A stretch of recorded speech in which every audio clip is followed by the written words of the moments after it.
Hello and welcome, guys, and welcome to yet another vlog. And yes, as you've already seen in the thumbnail, we are going to discuss over here the practical training scheme which has been newly launched by the Institute of Cost Accountants of India. And this scheme contains the detailed description of how this new practical training is going to be set on the floor. How does 15 months training tenure be counted? Where are the places where students can take articleship and internship, and what kind of work would the students be required to do in their tenure of articleship period. Now, if you frankly ask me what is my first reaction on this new practical scheme which has been recently launched and the blueprint of it has been put on floor, guys, the reaction was similar to the reaction which we give to the budget. Just like we say that we have mixed emotions for budget, institute could have done a little more as it had done in the prospectus, and the institute definitely refrained from not giving us those leeways which it gave us in the prospectus. So yes, there are mixed feelings. Institute could have done one step ahead, which would have been really beneficial for the students, but maybe in their wisdom there might be something wrong with that aspect, because of which institute has not done it. So in this video, I'm going to take you through the entire notification which has been released, the earlier notification which was released, and what is the difference between earlier notification and this notification. But obviously, of course, I'm just giving it for your knowledge sake.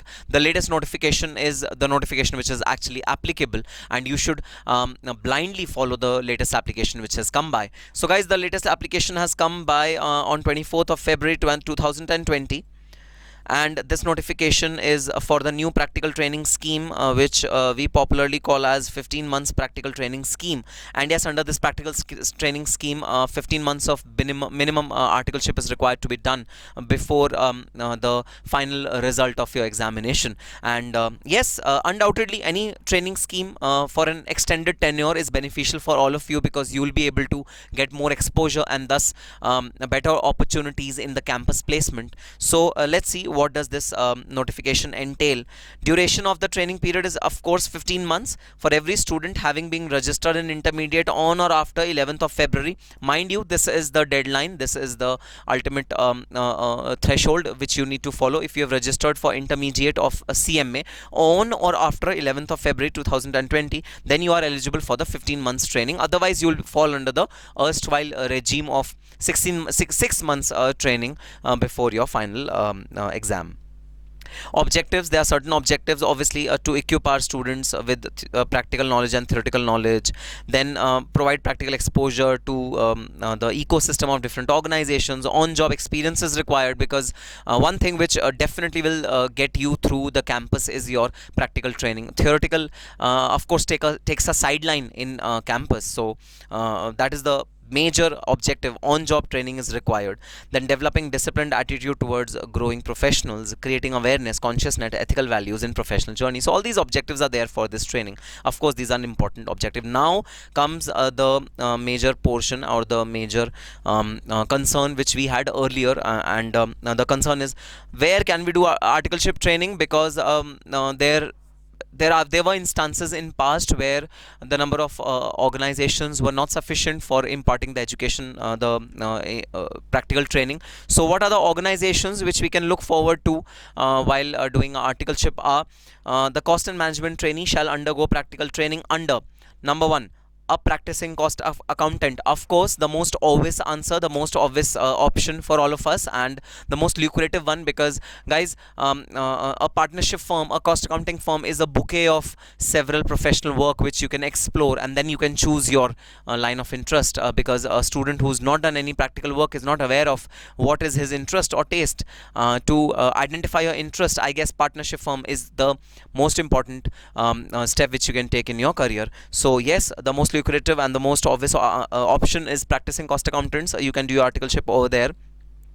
A firm of cost accountants, first part contains individual proprietorship firms, second part contains a partnership firm of cost accountant. Both in a sense means the same thing. Any central government, state government, semi-government, public utilities, bank, insurance, and other financial institutions. So any kind of institution which is doing some financial work, financial consultancy, financial services, portfolio management for that matter, any other financial institution, financial work, intermediary, corporate intermediary, brokers, the financial brokers, the debt purchasers, anything of this, any financial services company you can go and do your articleship with. Public sector undertakings, PSUs, universities, management institutes, and any other recognized educational institutes. So guys, even if you are working under some universities, management institutes, and other educational institutes, then also you are eligible for your articleship. And guys, the best part is that if we come to nature of work, then even if you are teaching, if you are a teacher and you are teaching, imparting knowledge to in respect of finance, accounts, costing, taxation, and management, then it will be considered as appropriate work which you've done. So yes, these educational institutions, you need not be only in the finance department of these educational institutions, you can also be a teacher in these educational institutions, and it will be said that you've done your articleship well. Cooperative societies, NGOs, etc. If the firm, now comes a very important element which I'm going to discuss in detail. I'm also going to take you through the earlier notification which we had received in form of prospectus. So it says, if firm of chartered accountants or company secretary, so guys, as we all know, firm of chartered accountants are really have mushroomed in last 10 to 20 years a lot, and they've got undoubtedly a lot of financial work, a lot of work which is relevant to even the cost accountants. So chartered accountancy firms and company secretary firms are a big source of talent pool, a big source of knowledge, a big source of training which our students can get. And yes, institute has extended its articleship. There's only one condition in this extension, guys. You can work in a chartered accountancy firm or a company secretary firm only and only if that organization has management consulting division. So many chartered accountancy firms have management consulting divisions. Only if that chartered accountancy firm has a management consulting division, only then can you do your articleship in that chartered accountancy firm in that management consulting division. So if that chartered accountancy firm has a taxation division, you are not eligible to do your training in that taxation division.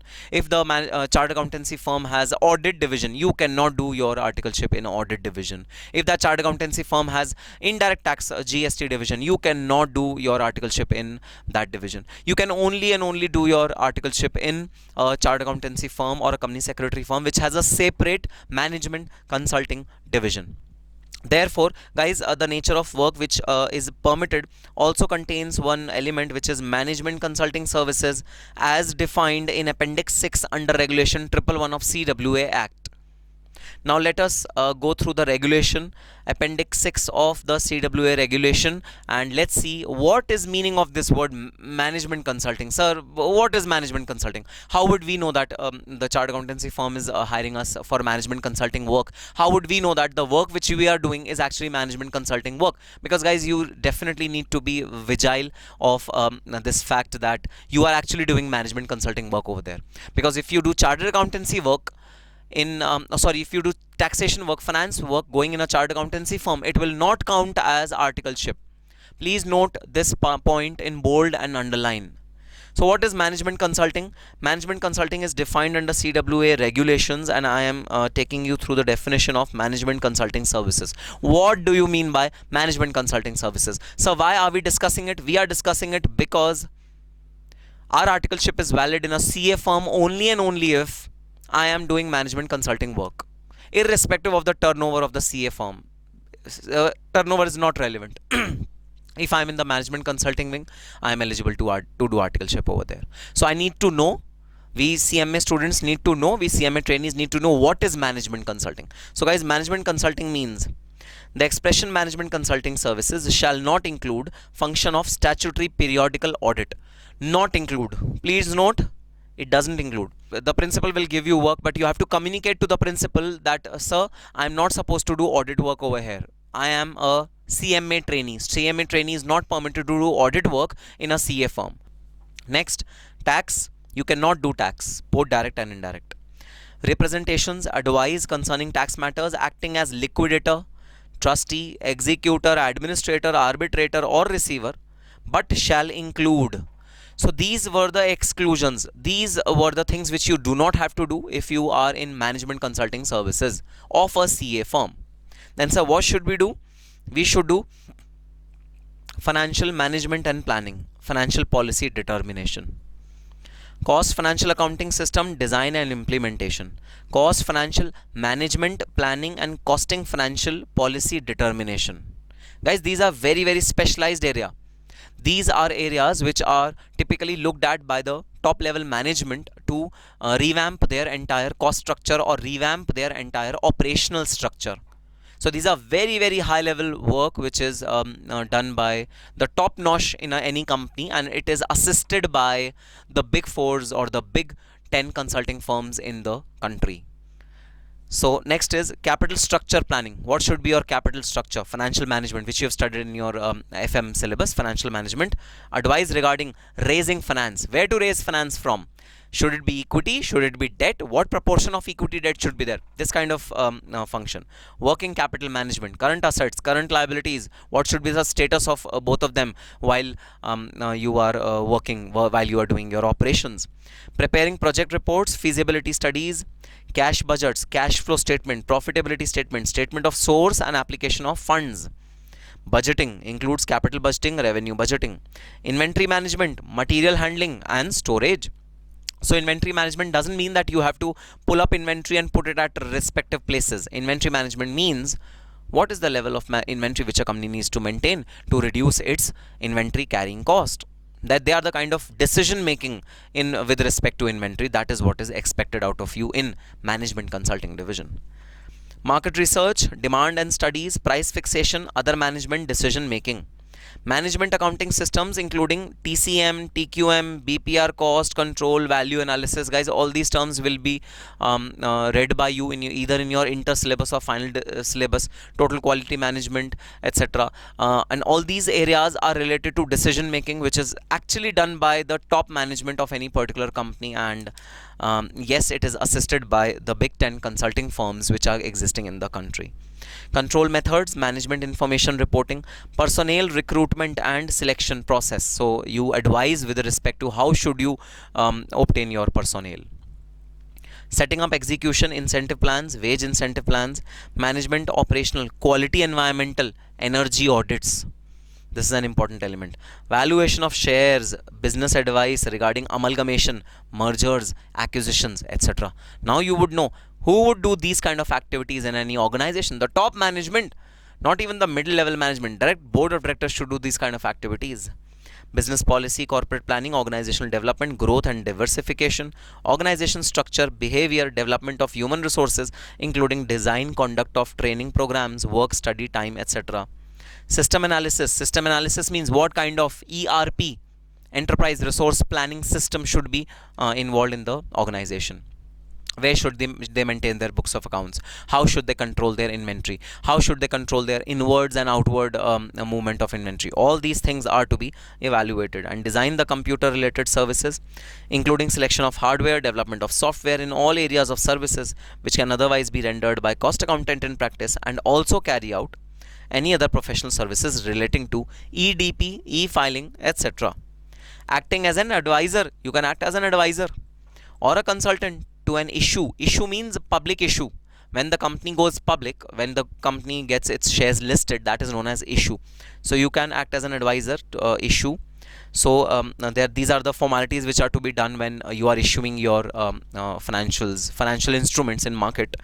Drafting of prospectus, memorandum, drafting of listing agreement, completing formalities with stock exchange, preparation of publicity, budget, etc. So guys, all these elements are the elements which you are doing for listing, but yes, there is a specific exclusion from these areas as well. For removal of doubt, it is hereby clarified that activities of broking, underwriting, portfolio management are not permitted. So while in the process of getting listed, these categories are excluded. You cannot be a broker, you cannot be an underwriter, you cannot be a portfolio manager while doing any activities of issue of shares or issue of any securities. Then investment counseling, you can do investment counseling in respect of securities, which is directly connected to the financial services which I have talked about in the earlier part of this video, and other financial instruments. In doing so, relevant provision of code of conduct must be kept in mind. Of course, code of conduct remains the spinal cord of any of the activity which we are doing. Acting as registrar to an issue or transfer of shares, you can act as a registrar. Then acting as a recovery consultant in banking sector. Insurance financial advisory services under IRDA, including insurance brokerage. The council, however, reserves the power to refuse permission in individual cases, though covered by any of the categories of occupation included in specific resolution. So institute has powers to even withdraw some of the activities out of these activities. Note, for engaging in occupations included in heading general resolution, members in practice need not obtain permission of council in respect of special resolution. So this is not relevant for you. This is relevant for the members who are practicing members or otherwise who are undertaking these activities. So for me, these activities constitute the management consultancy activities only if there's a chartered accountancy firm which is dealing in these management consulting services. You have to, so whenever you're giving an interview, you have to ask your principal, so please let me know whether in which categories out of these categories are you falling in. What work would you do while you are in that CA firm? Because a CA firm only who has a separate management consulting wing is permissible to perform or to impart training to a CMA. Now, at this point in time, I would like you to see the earlier notification, the prospectus. So guys, I have opened the prospectus which was released in somewhere around September 2019, which is the prospectus under syllabus 2016. And in this prospectus, there was a mention of training regime. And in this training regime, there was something which was different from the current training regime, and I'll show you the comparison between both of them, because of which confusion has been created in your minds, and the confusion will be resolved by me today. The confusion arose from this prospectus, guys. So I am at annexure number 4, practical training column of the prospectus, which was released in September 2019, and this prospectus contained this detailed scheme of practical training. And guys, I'll invite your attention to clause 6 of point number 3 of this particular prospectus. Point number 3 is organizations recognized for training, which is similar to what we have just seen in our latest notification. So the organizations which are there, first of all, individual cost accountant, then a practicing cost accountant. Sir, both of these are there in our notification as well. Then there is central government, state government, banking, insurance, public sector unit is also there. Universities management institutes, this is also there. Cooperative societies and NGOs, this is also there. Cooperative society and NGOs. Now comes the major important point. If the firm of chartered accountants or company secretary has a separate management consulting division, new notification has only those chartered accountancy firms who have a separate management consultancy division. However, prospectus contained any other organization, including a CNCS firm with a turnover of 50 lakhs in case of service sector, or rupees 1 crore in case of other than service sector, which meant that even if a CA firm doesn't have management consulting division, then also in the earlier prospectus training regime, you were eligible to get your training from those CAs as well. Guys, now why I am emphasizing on this point, because I really feel that management consulting division is a rare division which is existing in CA firms. Most of the CA firms don't have this division called management consulting division. This management consulting division is only in the top 10 consulting firms of the country. They are not that popular. I mean, CA firms are in abundance in the country, but out of those CA firms, the firms in which management consulting division is there, they are rare. So in the earlier regime, while we were open up with more options, CA firms and CA firms who even do not have management consulting division were eligible to impart training, CMA training to the students, while in the prospectus this was so. But in the current scheme, in the current notification, we only have the CMA or the CA firms which have exclusive management consulting division. And I've shown you what is the constituents of management consulting activities. They are really high level activities which are organized by the organization's top notch management, and it is a really a privilege to work in such kind of deals. And usually, generally, I'm not generalizing, I mean, I'm not saying that it happens in 100% of the cases, but usually even those top 10 firms, CA firms, or the top 5 CA firms who have these management consulting division, they do not prefer trainees. Generally, not 100% of the situation, but generally they do not prefer trainees in their management consulting division, because management consulting division is a highly sophisticated division, and there is no scope of trainees to be imbibed over there. Plus, there are so less firms who have the management consulting division that it's not open for you to really have open for a lot of people to go over there and take their training over there. So the earlier prospectus contained this benefit which has been withdrawn from us in the current regime, the benefit of CA and CS firm having been able to impart educational training for the CMA students. This element has been eliminated in the current notification. This is the big change which we can see just now. And yes, in the earlier prospectus there was this clause, management consultancy clause was already there, but it was said that a firm which has a management consulting division and a person is working full time in that firm, then obviously you are okay with the CMA training in that situation. But in the current regime, guys, of course, CMA firm only and only if there's a management consulting division, then only you are able to impart your training over there. So you need to take care that you ask your principal of a CA firm or a CS firm. If you are going in a CA firm or a CS firm, you need to ask, you need to compare the services which they are providing you and the services which you are required to do as per the this particular notification. So you need to compare, you need to be really careful about this change which has come up. Not every CA and CS firm is eligible to really impart educational training now to you, to CMA students. So you need to be very careful while choosing the CA and CMA firm. And otherwise, if you are not choosing a CA or a, CA CS firm, otherwise if you are not choosing a CA and a CS firm, if you are choosing a CMA firm, or if you are choosing any other organization, then to guys, no issues at all.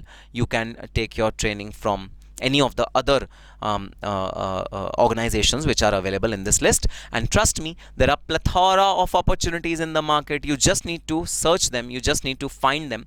And I'll be soon uploading a video in which I will tell you how to find articleship and how to prepare for articleship interviews, etc. questions. All the questions have been dealt with by me.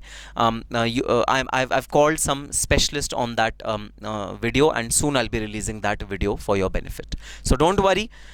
This video is recorded just to clarify your doubts about CMA training, and I'm just trying to clarify all your doubts. Still, if you have any other doubts, you can just write in the description box below, in the comment below, and I'll try to answer your questions. Going forward now, if the applicant has exclusively worked in that division, if you have exclusively worked in that division, which is management consulting division, then you will be given credence to the percentage basis, on a percentage basis, on the nature of job of cost management accounting, financial accounting, taxation, MIS, and nature of duties handled by the applicant, and size of client, companies, etc. So again, if you are even working in the management consulting firm, then we will see what kind of management consultancy have you done, and that will also be taken care of while you are actually getting hired in a CA firm having a management consulting division.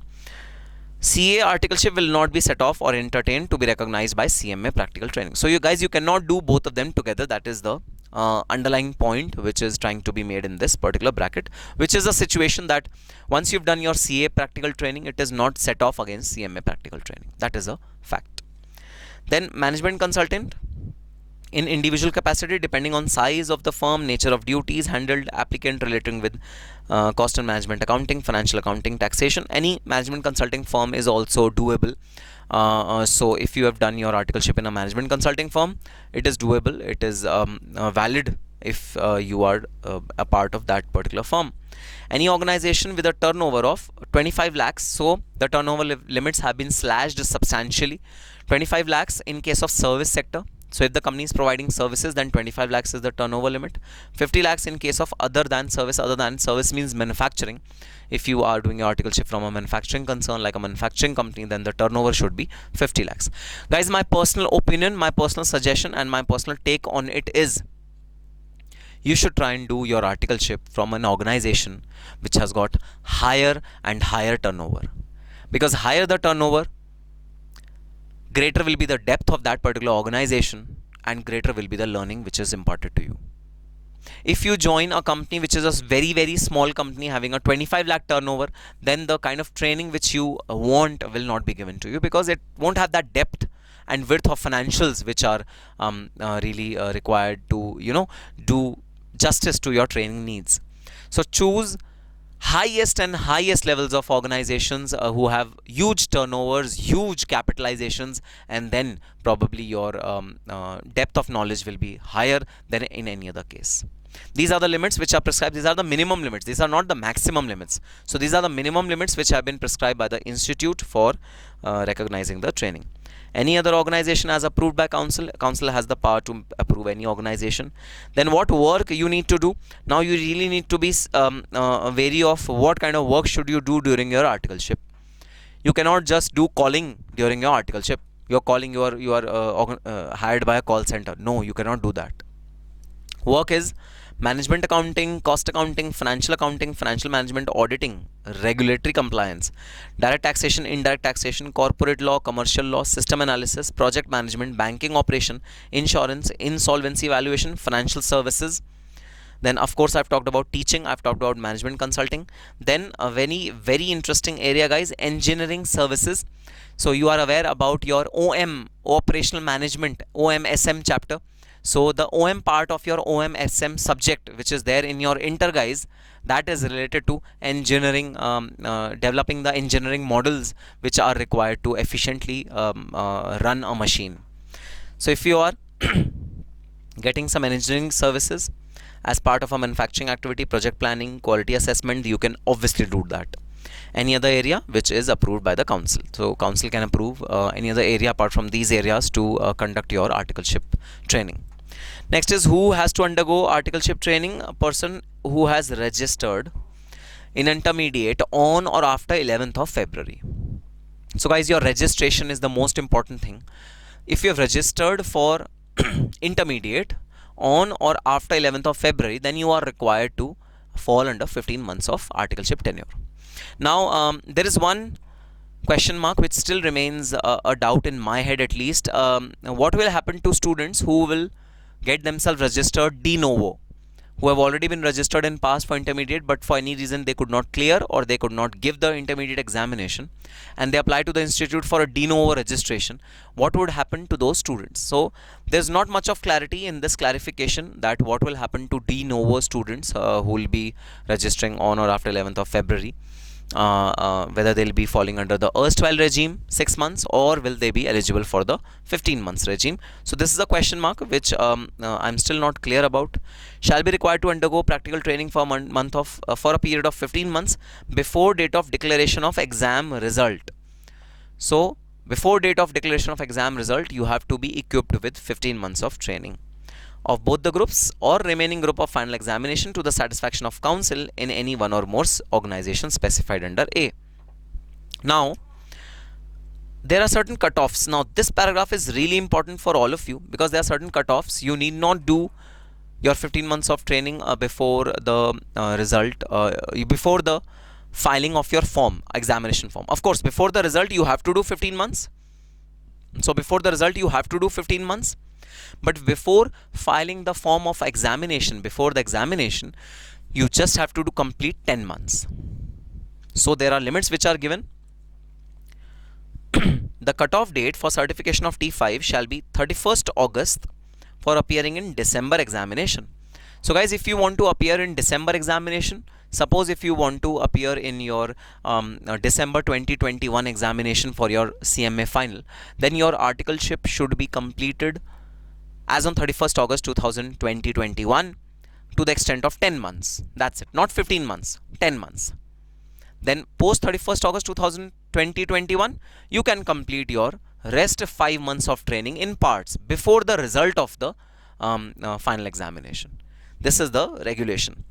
So which shall specify completion of at least 10 months of training as on the date. Which date?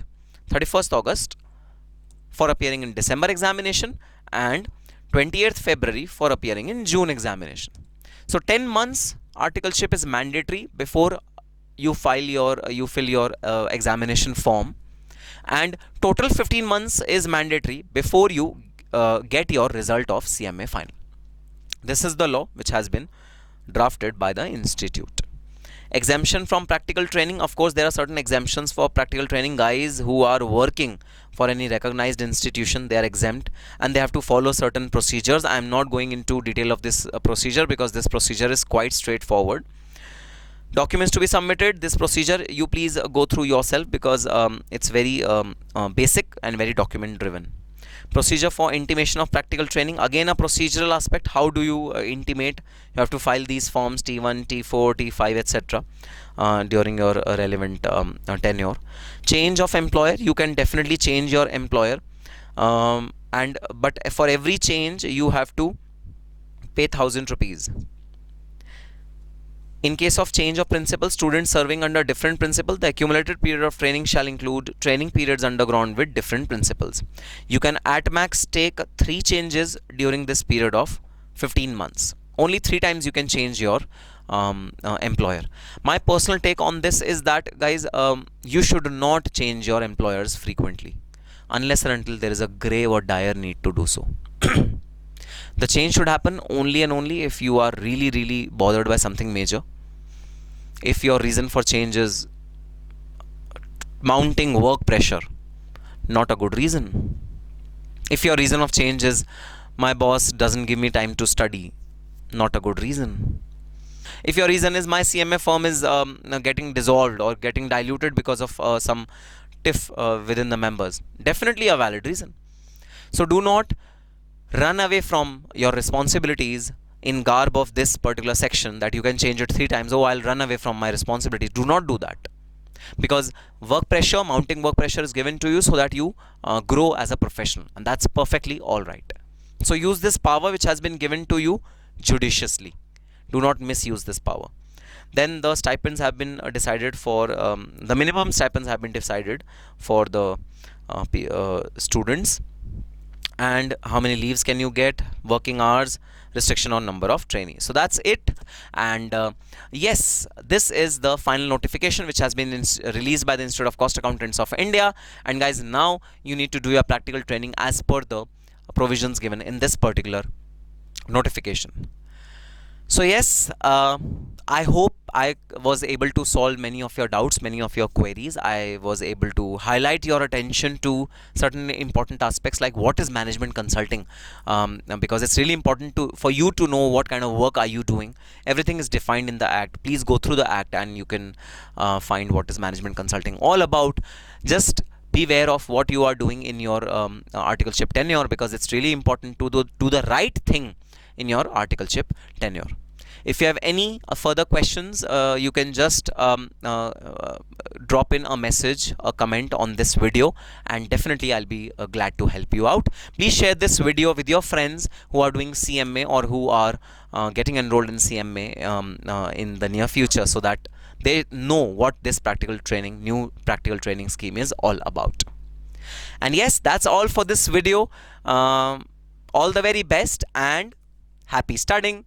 For latest updates and information on entire CMA profession, just subscribe to our channel and don't forget to press the bell icon to get notification on the latest videos which are being uploaded on the channel. For products related to paper number 19, paper number 20 for final students and paper number 12 for intermediate students, log on to www.agrawallawhouse.com. It contains the compilation of handwritten notes, books, reference materials and video lectures of these 3 subjects. If you have any further query or you want to speak to me personally for any kind of counseling, you can call me at the number given on the screen.